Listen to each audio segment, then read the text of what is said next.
Hello friends, welcome to Ajasvi English classes. How are you all? How is your study going on? ठीक है, कैसी चल रही है आपकी पढ़ाई लिखाई? अच्छे से पढ़ रहे होंगे आई होप. देखिए टाइम को आपको वेस्ट नहीं करना है. तो फ्रेंड्स हमारी ये सीरीज़ चल रही थी जॉन मिल्टन की और काफ़ी इंपॉर्टेंट क्वेश्चन मैंने आपको इसमें कराए थे. तो इससे नेक्स्ट पार्ट मैं लेके आई हूँ. एक पार्ट पहले इसका मैं करा चुकी हूँ, ये पार्ट 2 है. तो ये जो इम्पोर्टेंट क्वेश्चंस मैं गाइस आपको करा रही हूँ, डेफिनेटली 100% आपको इन्हीं में से क्वेश्चन मिल जाएंगे एग्ज़ाम के अंदर. ठीक है, तो आपको इनको हल्के में नहीं लेना है, आपको इनको बिल्कुल अच्छे से याद कर लेना है, समझ लेना है. ठीक है, एंड आई प्रॉमिस कि इससे बाहर आपको क्वेश्चन नहीं मिलेगा जॉन मिल्टन से. ओके, चाहे आपका टीजीटी हो, चाहे आपका जूनियर एडिट हो, जीआईसी हो. ओके, कोई सा भी आपका क्वेश्चन पेपर हो तो आपको यही क्वेश्चन देखने को मिल जाएंगे. तो चलिए स्टार्ट करते हैं आज का हमारा ये सीरीज़ गाइस. तो 31 हमारा क्वेश्चन था, which poem deal with Satan's temptation of Christ in wilderness. Guys Satan's का जो टेम्पटेशन ऑफ क्रिस्ट है वो कौन सी पोएम में डील किया जा रहा है? तो इसमें गाइस आपका आंसर हो जाता है पैराडाइज रिगेन्ड. ओके, नेक्स्ट हमारा है, who describe Milton as the mighty mouthed inventor of harmonies and God gifted organ voice of England. तो हु डिस्क्राइब मिल्टन, मिल्टन को आप इतना ही भी याद रखेंगे ना गाइस, इतना भी, God gifted organ voice of England, आप इस लाइन को भी याद रख लोगे ना, यही काफ़ी है. यही लाइन आती है कि God gifted organ voice of England किसने बोला है? जॉन मिल्टन को. तो इसमें आपका आंसर हो जाता है Tennyson. Okay, field is associated with, Bunhill field किससे एसोसिएट करता है? तो ये भी मिल्टन हो जाएगा. नेक्स्ट हमारा क्वेश्चन है, Milton is said to be the first Elizabeth, the second Elizabeth, a belated Elizabeth, या इनमें से कोई भी नहीं, बताइए. तो Milton is said to be a belated Elizabeth. Okay, याद रखना है आपको, ये एक एलिजाबेथन भी थे, प्यूरिटन भी थे, इनको प्यूरिटन भी माना जाता है और एलिजाबेथन भी इनको माना जाता है, लेकिन कैसा Elizabethan? Late. Okay, next, from 12 years of age I hardly ever left studies or went to bed before midnight. Guys ये लाइन किसने कही है कि फ्रॉम 12 years of age, कम से कम 12 साल जो मेरी एज के थे, आई हार्डली एवर लेफ्ट, मैंने मुश्किल से ही मैं 12 बजे से पहले सोया हूँगा. तो ये बात गाइज इन्होंने बोली है, तो मिल्टन ने बोली है, ये याद रखना है आपको, ये क्वेश्चन आ जाता है. From 1632 to 1638 Milton continues studied at. From 1632 से 1638 तक मिल्टन ने कहाँ पर पढ़ाई की थी? तो बोस्टन में की थी, हॉर्टन में की थी, ब्रैड स्ट्रीट में की थी, या इनमें से कोई भी नहीं. तो आपका हॉर्टन हो जाता है गाइस. याद रखना है आपको कि 1632 से 1638 तक इन्होंने कहाँ पर पढ़ाई की थी? हॉर्टन में की थी. Next, which 2 poems of Milton are companion pieces. जो ये 2 पोएम कंपेनियन मानी जाती हैं तो वो कौन सी हैं guys? Il Penseroso and L'Allegro and Il Penseroso. ये एस नहीं है यहाँ पे, ठीक है, ये आपको काट देना है, खाली एल है, एल एलिग्रो है, और यहाँ पर है गाइज इल पेंसेरेसो. ठीक है, next question, the title and Il Penseroso are from. ये टाइटल इनका कहाँ से लिया गया है दोनों पोएम्स का? एल एलिग्रो जो ट्विन पोएम या फिर सिस्टर पोएम बोला जाता है इनको, तो इनका जो टाइटल है वो कहाँ से पुट अप किया गया है? तो ये गाइज म्यूजिकोलॉजी से. द मीनिंग इल पेंसेरेसो इज, इसका क्या मीनिंग है गाइज? थॉटफुल मैन है, हैप्पी मैन है, रोमांटिक मैन है, या फिर द इडियोटिक मैन. तो इसमें आपका हो जाएगा थॉटफुल या फिर पेंसिव मैन, है ना. पेंसिव मैन भी आ सकता है, थॉटफुल आ सकता है, तो आपको थॉटफुल लगाना है. पेंसिव आ जाएगा तो आपको पेंसिव लगाना है. Okay, L'Allegro after banishing the spirit of loathed melancholy welcomes the goddess of mirth. कौन सी गॉडेस को इसमें वेलकम किया गया है एल एलिग्रो में?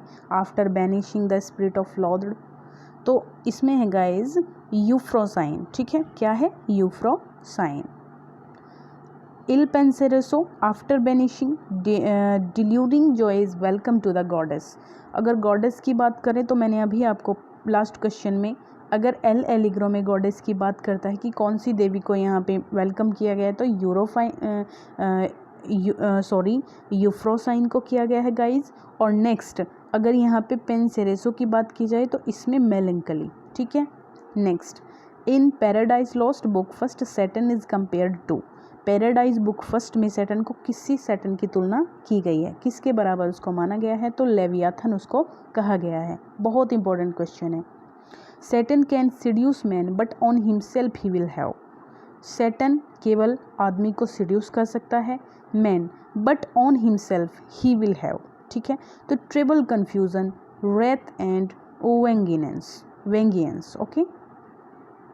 Who was next to Saturn, Saturn से नेक्स्ट अगर किसी को माना जाता है पैराडाइज लॉस्ट के अंदर, ठीक है, तो वो किसे माना जाता है, इविल पावर्स के लिए, मतलब बैड कंडक्ट्स के लिए किसको माना जाता है सैटर्न के बाद, तो इसमें आ जाएगा आपका बिलजेबब।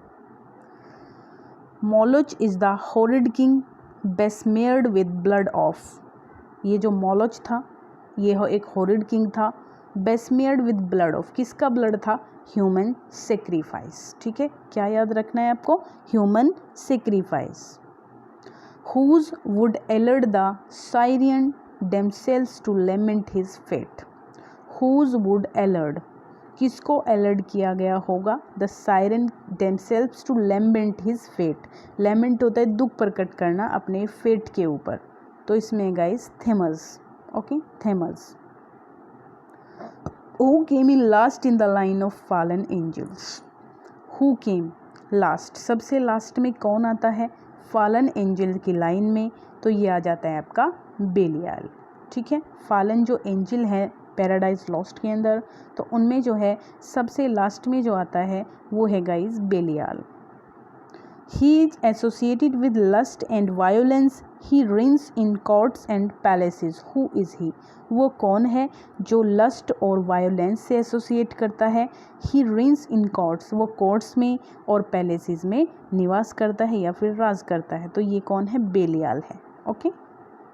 नेक्स्ट क्वेश्चन है, When night darkens the street, जब रात में अंधेरा हो जाता है गलियों में, then wander forth the sons of Belial, जब फोर्थ सन है वंडर फोर्थ जो बेलियाल का सन है, फ्लोन इंसोलेंस एंड वाइन, तो वो क्या करता है, इंसोलेंस और वाइन को एक तरीके से डिस्ट्रीब्यूट करता है, बढ़ाता है गलियों में।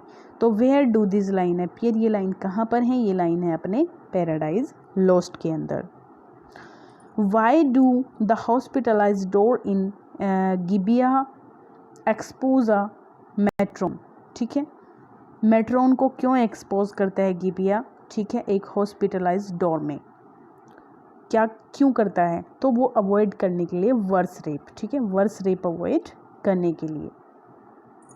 For this infernal pit shall never hold celestial spirits in bondage, where do this line, अब ये लाइन कहाँ पर आती है गाइज, कि for this infernal pit shall never hold celestial spirits in bondage, ये आती है अपनी पैराडाइज लॉस्ट के अंदर। लेट वन एडमायर, बहुत इंपॉर्टेंट लाइन है guys, let one admire the riches grown in hell, जो रिचेज हैं वो हेल में ग्रो करते हैं। The soil may best deserve the precious bane, जो बेस्ट कौन डिजर्व करता है, प्रीसियस बेन जो सोयल है। Where do this line appear, तो ये लाइन कहाँ पर आती है, ये भी हमारे पैराडाइज लॉस्ट में आती है। Rose like an exhalation with sound of dulcet, what rose like an exhibition, जो ये रोज लाइक एन एक्सहेलेशन बोला गया है, ये किसको बोला गया है, पेंडेमोनियम, ठीक है। Next, we read Paradise Lost as task nobody ever wished it longer, who said, किसने ये कहा है कि जो पैराडाइज लॉस्ट है as task nobody ever wished, कोई भी इसको लंबे समय तक या हमेशा के लिए नहीं चाहता था, तो ये किसने बोला है, डॉक्टर जॉनसन ने बोला है। George Herbert, Thomas Carew, Robert Herrick, Richard Crashaw, Richard Lovelace, Henry Vaughan and Andrew Marvell are Milton's, क्या हैं ये सब, कंटेम्पररीज हैं मिल्टन्स के।